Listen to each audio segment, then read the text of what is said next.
I see a lot of people complain about content that has social justice themes in it, or there's always some kind of weird backlash between, and it's the culture war, right? It is what it is. I'll see articles from feminist and left-wing outlets like wiggling their finger, saying like men just don't like women in games and things like that. And then I'll see on the anti-social justice side, people saying like, I can't believe they made this game and did this thing. The game was bad. There was a video recently by Rageaholic about Dishonored 2, and they're saying get woke, go broke. And get woke, go broke is, it's self-explanatory. The idea is that, wokeness, being, a social justice activist, leads to you going broke. Because there's a ton of examples of different times people have tried diversity and have failed. But at the same time, there are instances where diversity worked out just fine. And it's always hard to know exactly when it's a diversity push, a shoehorn, or just a legitimate character. So here's what I want to talk about. I hate the idea of being forced into some kind of racial consciousness. And that's what a lot of social justice activists do because they're identitarians. White identitarians believe in the same thing, wanting to invoke racial consciousness in people. When I watch a show, when I play a game, I don't care about the race, the gender, whatever. Just give me a game. I'll play the game. I looked into a little bit of the Dishonored stuff that people were talking about because there's this video game called Dishonored that people loved. They made a part 2, and they added a female character and then spoke positively about how Anita Sarkeesian, the feminist, is one of the people who encouraged them to incorporate a female character.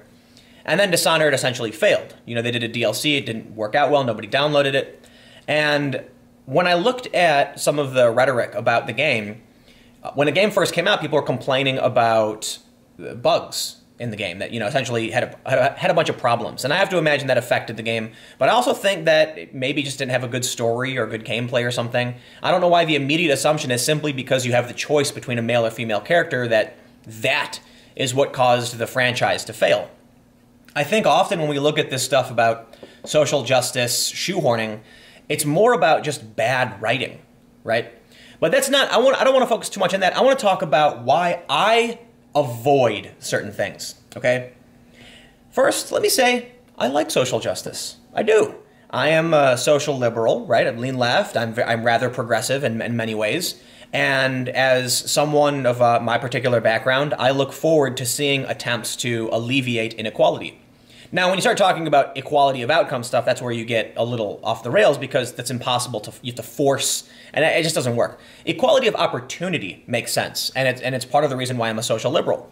Like, an example I gave to Sargon, which I mentioned in a previous video, is in our cities, wealthier areas that they'll pay more in taxes based on just a percentage, right? 10% from a wealthy person is more than 10% from a poor person.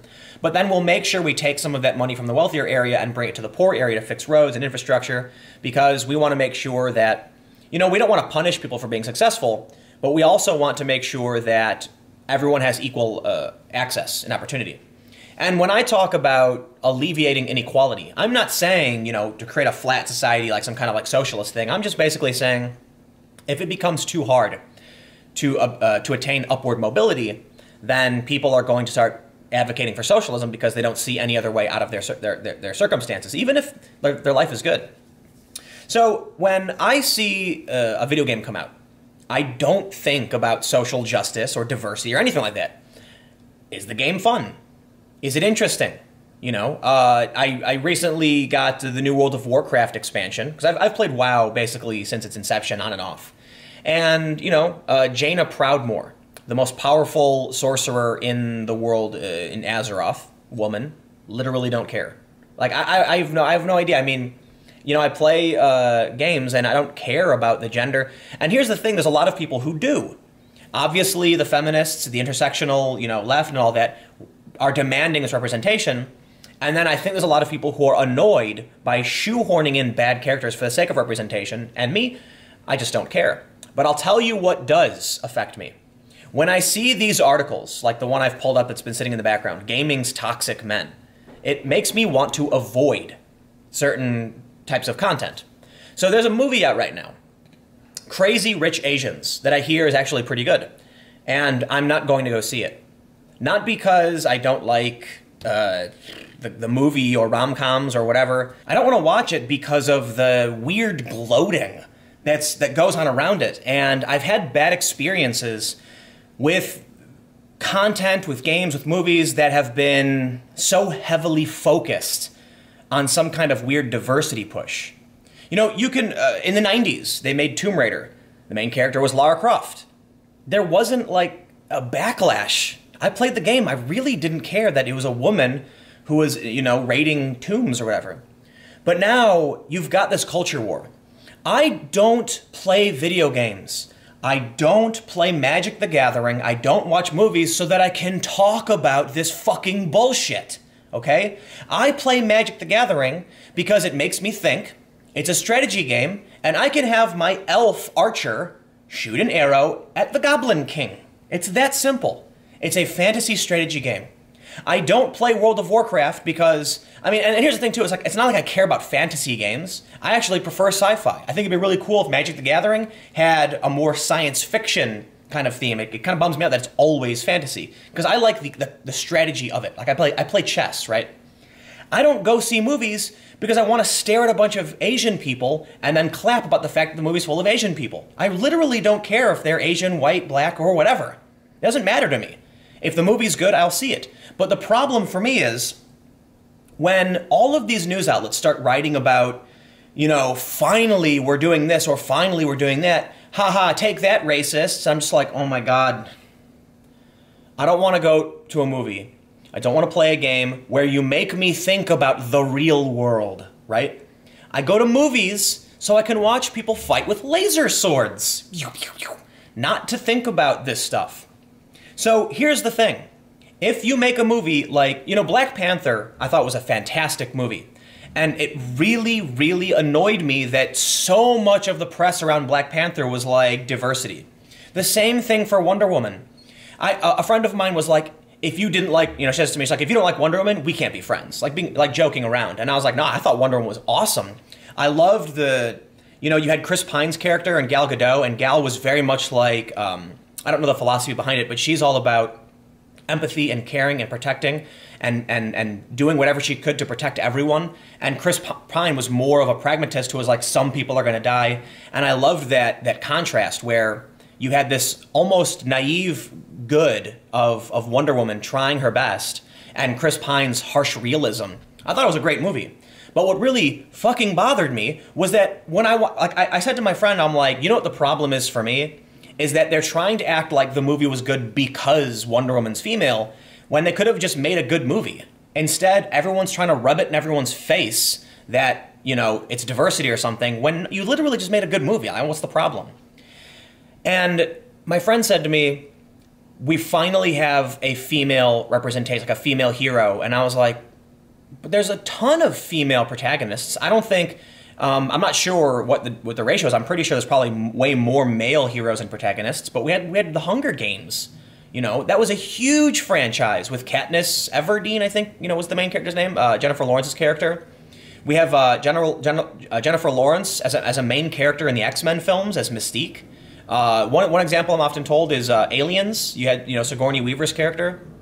And that's just, like, off the top of my head, there's a bunch of movies with women in it. And for some reason, it seems like now you have all these articles pop up talking about how all of a sudden we're seeing diversity.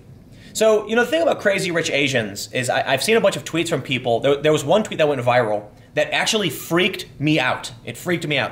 It was from an Asian woman saying something like she cried throughout the movie because she never understood what it was like to see people on the screen who looked like her. And I'm like, it just kind of freaks me out because, I mean, Jackie Chan, I think Jackie Chan's fucking incredible, and Jet Li, I know they're dudes, but there's a ton of movies. Jesus Christ, Crouching Tiger, Hidden Dragon, you know? Is the problem, maybe the problem is because those movies are stereotypical, like having, you know, Asians do Kung Fu or whatever? To me, it was fine. You know what I really loved was Kung Fu Hustle and Shaolin Soccer. Oh, God, man, Stephen Chow, I think that's his name? Incredible director. And I don't know, I'm like an anime fan, so maybe that's just me, like, you know, seeing a movie with a bunch of Asian, like the movie's entirely Asian, I didn't like freak out, I didn't cry.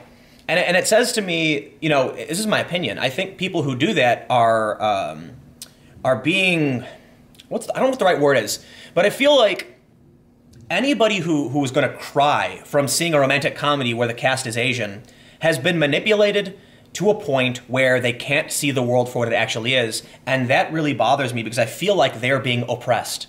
Right? In the real world, you don't need to look at someone's skin color and the shape of their bodies to feel represented. I guess it's from me coming from, you know, my family being mixed, my mom's side of the family. Like when we would go to family gatherings, it's like we have kimchi and bulgogi and stuff, and then we have burgers. And it literally meant nothing that this was like a multicultural experience.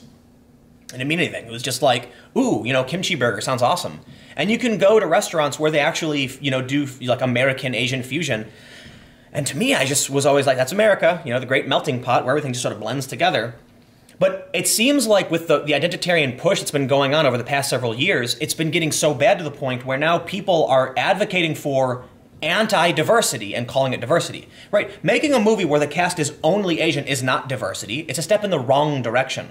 When we do a movie with a diverse cast of people, it's potentially in the right direction. I think we should just, you know, I feel like there's got to be, unfortunately, some kind of cognitive effort to seek out diversity. But too often the issue is where everyone wants like one-to-one parity, and that's not plausible. You know, the United States is 62% white, so it's going to be that you're going to see mostly white people. And I think it's fine when movies say like, hey, why don't we try and cast someone who's not white? I'm like, yeah, I mean, I think in terms of law, creative works, media, movies, TV shows are allowed to discriminate. It gets really difficult because you don't want to have an unconscious bias against other people, and you don't want to have a conscious bias towards another group of people. So I don't really know how you solve for that problem. But what I want to say in relation to all of this is that even though Crazy Rich Asians probably has nothing to do with social justice and is just a comedy with characters who are Asian, I'm not going to see it.